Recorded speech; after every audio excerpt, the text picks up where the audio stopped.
Ipob warning, economic shutdown looms. If Nnamdi Kanu is harmed.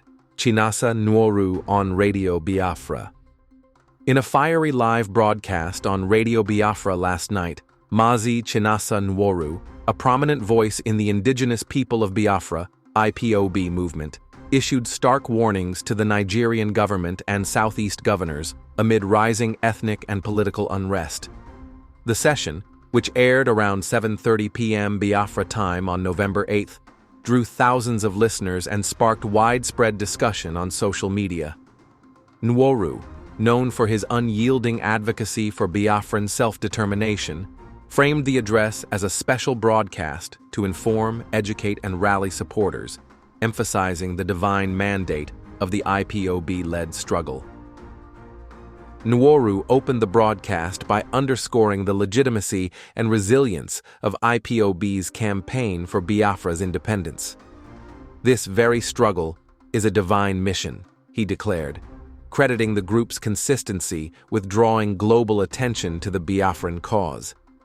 He urged Biafrans in the diaspora, particularly those sitting on the fence, to fully commit, warning that nature itself would soon reward the movement's perseverance in ways that would leave skeptics in awe. "When that time comes, you'll be forced to give account and pay dearly for treachery and nonchalance," Nworu cautioned, highlighting the irreversible momentum towards secession.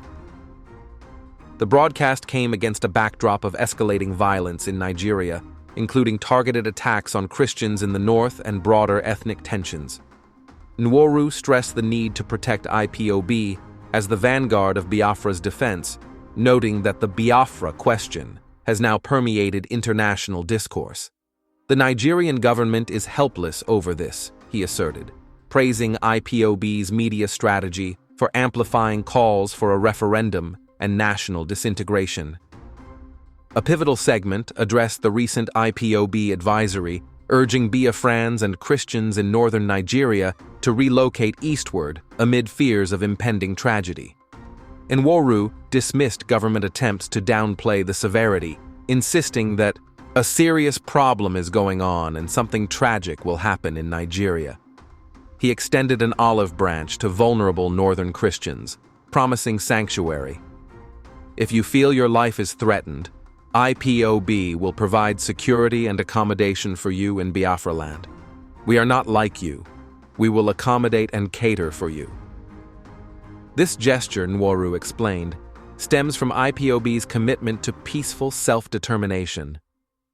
Even Sheikh Ahmed Gumi, a controversial northern cleric often accused of sympathizing with bandits, had reportedly acknowledged Ipob's nonviolent aims, Nworu noted, though he quickly added that such groups remain incomparable to Ipob's disciplined pursuit of separation. Nworu's ire turned to Nigeria's political elite, whom he accused of hypocrisy and self-preservation. He revealed that many politicians, including those from the Southeast, hold dual nationalities or permanent residency abroad, insulating them from the crises afflicting ordinary citizens. "That is why when you talk about the threat facing the ordinary people, they don't care," he said. Southeast governors faced particularly scathing criticism for their silence on the genocide unfolding in the region. Don't expect Southeast governors to talk about the genocide in Nigeria because most of them have taken money from the federal government. They have all been bribed, Nworu charged, vowing that Ipob would continue exposing their complicity. He linked this betrayal to broader marginalization, where Biafrans endure policies devoid of life-sustaining benefits, reinforcing the imperative for independence. The broadcast reached its crescendo with an ultimatum centered on Ipob leader Mazi Nnamdi Kanu, who has been detained since 2021, reiterating the group's unchanged stance since Kanu's discharge and acquittal ruling was overturned. Nworu declared the case at a turning point and climax. He lambasted those obstructing Kanu's release, asserting Ipob's intelligence networks would soon unleash their strength. If the Southeast governors do not want another economic shutdown and more, then they should know that if anything happens to Mazi Nnamdi Kanu, We will take a decision that will shake everywhere, Nworu warned. A decision that will bring economic crisis and what have you. A third-party country will come to intervene, but that will still not stop us. This echoes prior IPOB threats of sit-at-home orders, which have periodically paralyzed the Southeast economy. Nworu dismissed illusions of dismantling IPOB. Do not think you can jail Mazi Nnamdi Kanu and destroy IPOB. If it is possible, you would have done it after his extraordinary rendition. He called for Kanu's unconditional release, framing it as the only path to de-escalation. Despite the combative tone, Nworu balanced his message with appeals for calm. He encouraged Biafrans to prioritize regional development, peace, and tranquility, preventing enemies from exploiting divisions.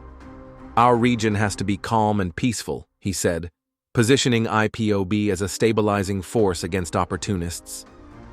This is a golden opportunity and we will not let it slip away, he added, invoking the struggle's transcendent purpose.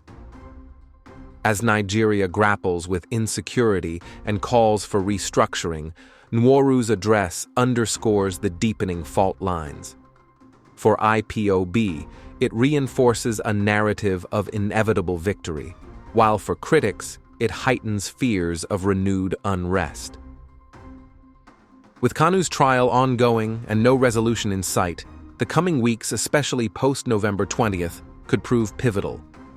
Biafrans and observers alike await whether diplomacy or disruption will define the next chapter. Family Writers Press International.